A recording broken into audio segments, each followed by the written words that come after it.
Bonjour, on se retrouve pour une nouvelle vidéo. Donc cette vidéo fait suite à la dernière vidéo sur le suivi du PEA-PME. Vous avez pu constater que le PEA-PME était en moins-value. Voilà, donc je pense qu'il y a quelques actions à mettre en place pour essayer de redresser la situation. Donc c'est un petit peu l'objectif de cette vidéo. Et puis en même temps, je pense que je vais vous apporter des informations qui peuvent vous intéresser sur des actions susceptibles de rentrer dans mon PEA-PME et pourquoi pas également le vôtre. Alors, on va démarrer par l'avertissement. Donc je ne suis pas conseiller financier et cette vidéo n'a pas pour but de vous proposer un placement financier ou un quelconque conseil d'achat, mais a uniquement un but pédagogique et de partage. Vous restez responsable de vos investissements.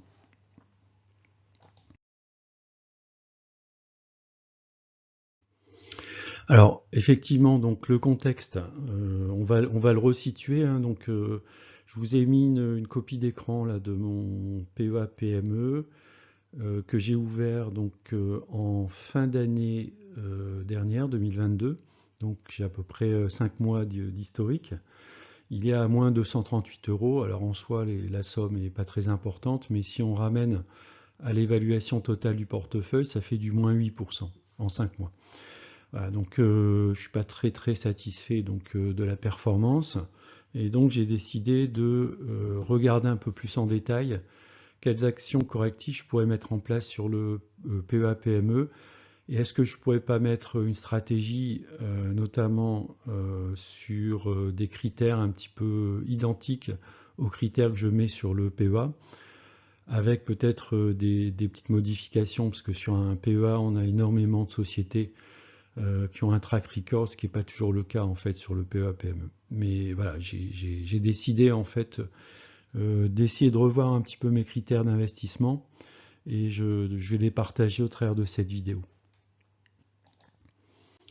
Alors la sélection, donc j'ai essayé de faire une sélection de sociétés éligibles au PEA-PME. Alors à partir d'une liste que je me suis faite voilà, sur mes réflexions personnelles, également basées sur vos retours, notamment au travers des commentaires que vous avez pu mettre sur les vidéos. Donc il y a à peu près une cinquantaine de sociétés. Alors vous pouvez remarquer que globalement j'ai écarté les sociétés dont la cotation est trop récente et également les sociétés dans la biotech, parce qu'un de mes critères c'est quand même une société rentable, ce qui est relativement peu le cas en fait dans des sociétés biotech. Alors quels sont mes critères? Donc bon, le premier critère qui paraît assez trivial, donc c'est l'éligibilité au PEA-PME. Bon, c'est pas vraiment un critère, hein, puisque toutes les actions doivent répondre à ce critère. Donc il faut que ce soit une action rentable, c'est-à-dire une société qui gagne de l'argent. Le deuxième point, un chiffre d'affaires en croissance sur les 5 dernières années, ou du moins sur les 3 dernières années, si c'est une société relativement jeune. Donc on va voir quand même qu'il peut y avoir des sociétés de qualité que j'ai écartées, qui ne vont pas rentrer dans mes critères de sélection, mais qui néanmoins, peut-être dans 3, 4, 5 ans, vont répondre à ces deux critères, action rentable et chiffre d'affaires en croissance. Un PER acceptable, donc c'est un PER autour de 15, donc ce sera un des critères, donc on va relever un petit peu l'ensemble des PER des entreprises, et on va retenir notamment, en tout cas comme critère positif, un PER qui tourne autour de 15. Bon, on a une petite latitude, on peut aller jusque 20. Des sociétés qui distribuent un dividende, donc ça peut être important, même si la société est une small cap, si c'est une société bien gérée, saine, en croissance, il n'y a aucune raison qu'elle ne distribue pas de dividende. Un bénéfice net par action en croissance également. Donc ça va également de pair peut-être avec les deux premiers critères et puis le quatrième critère sur la distribution de dividendes. Enfin, on va regarder la trésorerie, donc un free cash flow positif. Et puis également, on va regarder en fait le niveau de free cash flow par rapport à l'endettement ou l'inverse. donc le ratio free cash flow sur endettement qui soit acceptable. En gros, une société pas trop endettée. Et enfin, alors ça c'est un critère qui m'est assez personnel, donc une part significative du chiffre d'affaires à l'international. Effectivement, je pense que même si la société est en croissance, si elle est franco-française, ça peut être relativement limitatif en termes de développement. Donc moi, ce que je vis, c'est une entreprise qui est aujourd'hui dans le small cap ou mid cap. Par contre, une société qui va être capable, notamment avec des relais de croissance à l'international, d'être une très grosse entreprise dans les 5 ou 10 ans à venir. Hein. Donc on va essayer de détecter des pépites sur les petites moyennes entreprises et puis les accompagner dans la croissance sur le long terme.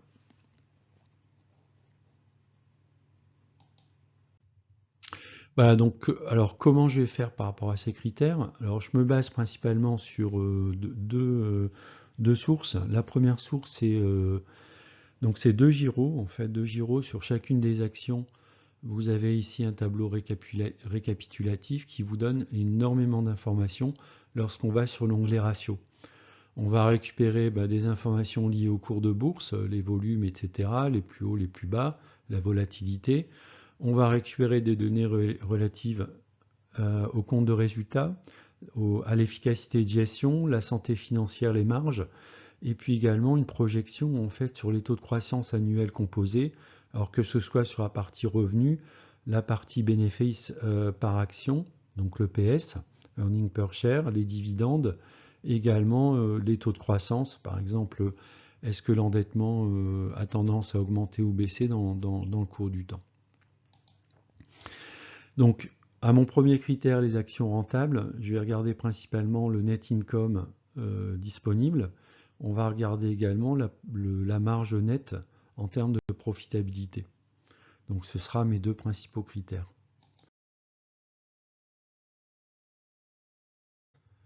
Ensuite, en termes de CA en croissance, donc on va regarder le taux de croissance annuel composé au niveau du revenu, donc que ce soit la croissance sur les 3 dernières années ou sur les 5 dernières années, ce qui peut être un indicateur assez intéressant. Hein. Est-ce que la société est en croissance, en stagnation ou en régression?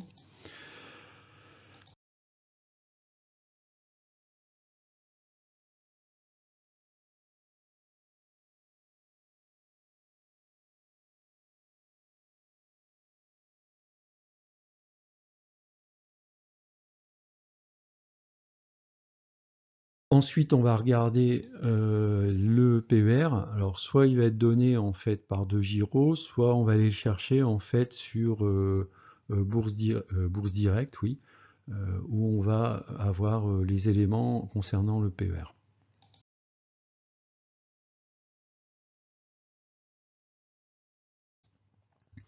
Ensuite, on va regarder le côté dividende. Donc, est-ce que la société distribue du dividende? Et puis, associé au dividende, ce qui serait intéressant aussi, c'est de regarder le payout ratio. Quelle est la proportion du free cash flow qui va être versé sous forme de dividende auprès des actionnaires.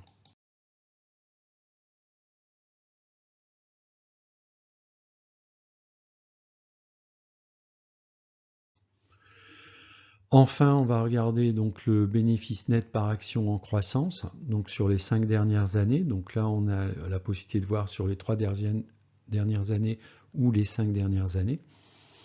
Donc à partir de la fiche ratio sur 2 gyros. Ensuite, on va regarder le free cash flow et l'endettement, est-ce qu'il est acceptable? Donc là, je vais regarder le free cash flow, est-ce qu'il est positif ou négatif? Et on va regarder également le niveau de la dette. Est-ce que, voilà, déjà, est-ce que la société a une dette? Et est-ce que le free cash flow va permettre de rembourser plus ou moins rapidement la dette? Voilà, donc un des critères, c'est un free cash flow positif.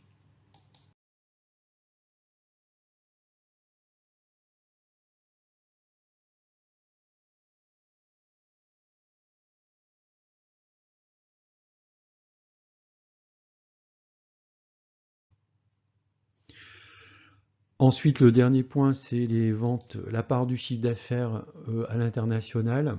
Donc là, c'est une mesure d'appréciation qui peut être assez personnelle. Bon, on va considérer à partir de 20 à 25%, qu'il y a quand même une volonté de l'entreprise de se développer à l'international. Donc là, j'ai pris un exemple sur Gerbet.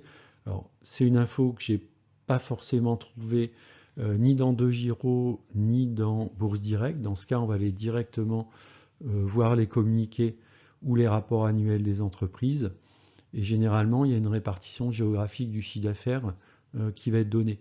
Par exemple ici, si je consolide les Amériques et l'Asie, on est globalement à peu près à 50% du chiffre d'affaires pour Gerbet, donc ce qui correspond effectivement à une part significative du chiffre d'affaires à l'international.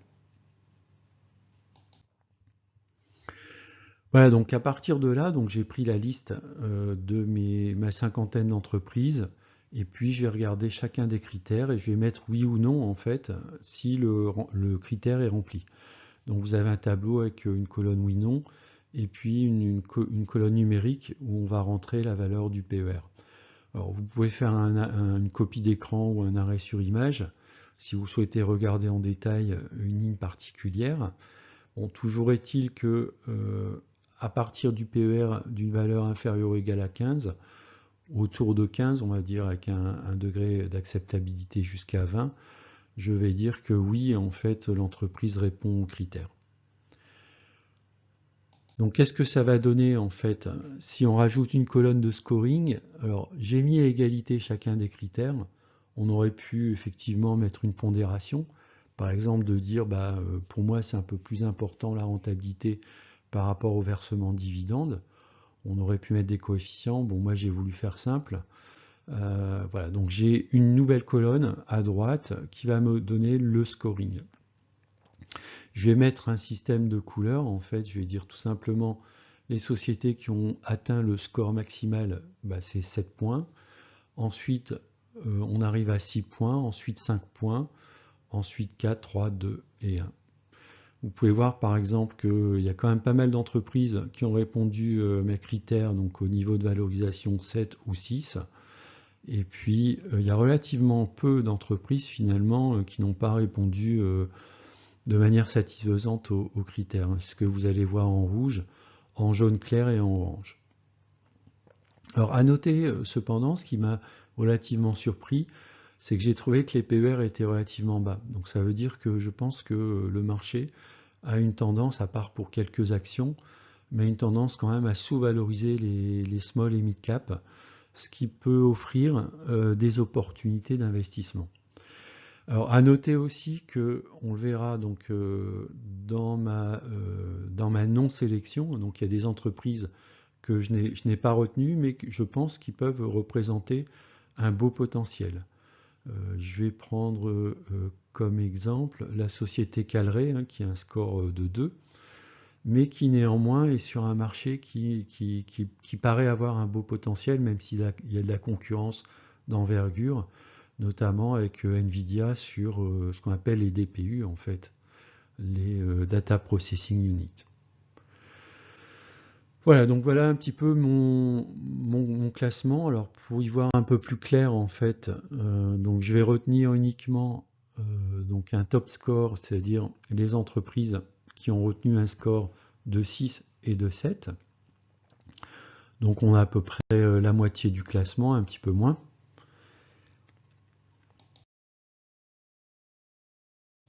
Ensuite, à partir de ce classement, je vais appliquer un critère supplémentaire qui est la droite de régression linéaire et coefficient de corrélation. Vous savez que c'est quelque chose que j'utilise énormément en fait pour mes investissements sur le long terme.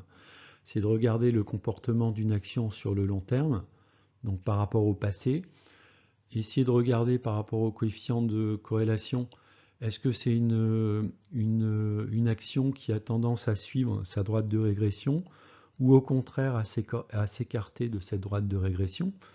Donc plus on suit la droite de régression, plus le coefficient est proche de 1, et à l'inverse, en fait, plus on est proche de 0 et moins, en fait, le cours de l'action va suivre sa droite de régression.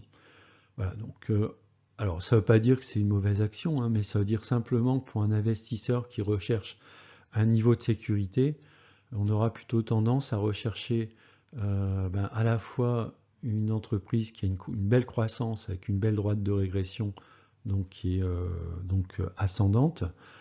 Et si on arrive à conjuguer avec un coefficient de corrélation assez important, très proche de 1, on a potentiellement une belle cible. Si en plus, donc on va dire les critères de rentabilité, de chiffre d'affaires, de dividendes, etc. rentrent également dans le cadre, je pense qu'on a quand même des actions qui ont on va dire un profil, voilà, chercher le mot, un profil qui, à mes yeux, semble le candidat parfait. Alors qu'est-ce que ça donne? Ben, ça va donner ceci en fait. On va retrouver à nouveau un système de couleurs. Donc j'ai mis en bleu, pardon, en bleu, en vert foncé en fait toutes les entreprises qui ont une croissance supérieure à 10%, en vert un peu plus clair entre 5 et 10%, et puis en jaune en dessous de 5%. Alors encore une fois, hein, ça peut être des entreprises de très bonne qualité, mais mes critères en fait c'est de se focaliser sur des entreprises qui ont à la fois une croissance annuelle importante et également un coefficient de corrélation qui peut être important. Donc qu'est-ce que ça donne en termes de sélection et en termes de watchlist finale pour le PEA-PME? Eh bien, on va retrouver ces actions. Donc, il y en a 2, 4, 6, 8, 10, 12, 14, 16. Il y a 17 actions où je vais faire un classement cette fois-ci par rapport au coefficient de régression que vous avez. C'est la colonne de droite. Donc, vous pouvez voir qu'il y a des actions qui sont en vert clair, qui n'ont pas forcément une croissance annuelle extraordinaire, enfin, même si elle est quand même bonne, hein. Je pense à Boiron par exemple, 9%, mais un très bon coefficient de corrélation. Et puis il y a des entreprises qui conjuguent les deux. Alors, donc, ensuite je vais mettre un système de notation avec des étoiles, donc 4 étoiles, il y a 2 entreprises qui ressortent pour moi du lot, c'est Robertet et Virbac, donc qui ont à la fois des fondamentaux, on va dire plutôt exceptionnels, et puis un taux de croissance et un coefficient de corrélation qui est tout à fait intéressant en fait. Ensuite arrivent 3 entreprises, TFF, Clasquin et Vetoquinol, avec plutôt une croissance annuelle qui est supérieure à 10% et un très bon coefficient de corrélation, néanmoins inférieur à 0,90, mais ça reste quand même très bon. Ensuite, on a un lot de 4 actions, Boiron, ABC Arbitrage, Bassac et Sword.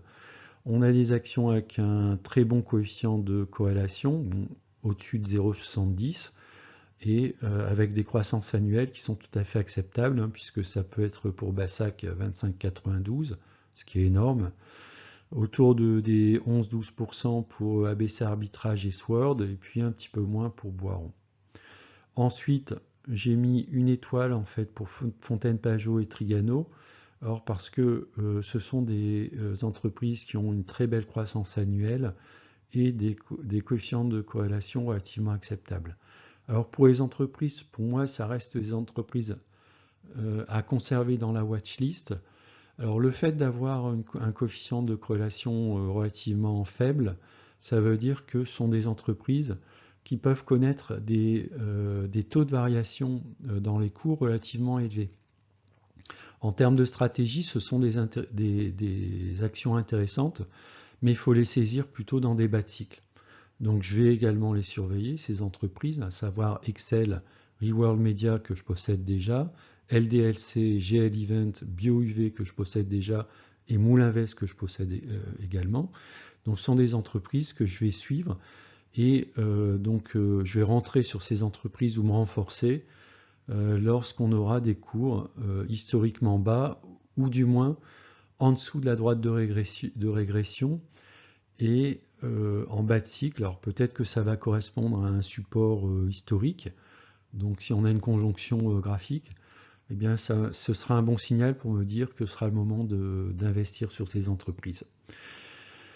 Alors j'ai commencé à faire une petite analyse graphique, je reviendrai un peu plus en détail, alors soit en faisant des analyses sur chacune des actions comme Robertet et Virbac, dans ce cas ce sera une vidéo dédiée à chacune des actions, soit ce sera dans une revue en fait de la watchlist, je ne sais pas encore, Par contre, ce que je peux dire, typiquement sur Robertet, on a un cours quand même autour des 800 euros.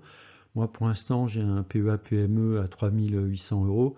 C'est clair que je pense que je vais avoir du mal en fait à acheter Robertet dans le cadre du PEA-PME. Dans ce cas, je l'achèterai plutôt directement au sein du PEA. Sauf s'il y a un split d'action, je ne sais pas si Robertet décide de splitter une pour 10. Bon, là, on se retrouverait avec une action autour de 80 euros. Je pourrais en acheter, en tout cas, dans le cadre du PEA-PME. Mais en tout cas, à cette taille, à ce niveau, en fait, de cotation, 800 euros, je pense pas que je rentrerai, en fait, sur Robertet dans le cadre du PEA-PME. Voilà, donc c'est la fin de la vidéo. Je vous remercie de l'avoir regardé. N'hésitez pas à mettre des commentaires, à partager également des informations. Si vous avez une action qui répondrait à mes critères et que j'ai pas mis dans la liste, alors il faut aussi que ce soit une action éligible au PEA-PME, eh bien peut-être que je pourrais la regarder et puis l'intégrer dans une vidéo suivante. Voilà, je vous remercie et je vous dis à bientôt. Au revoir.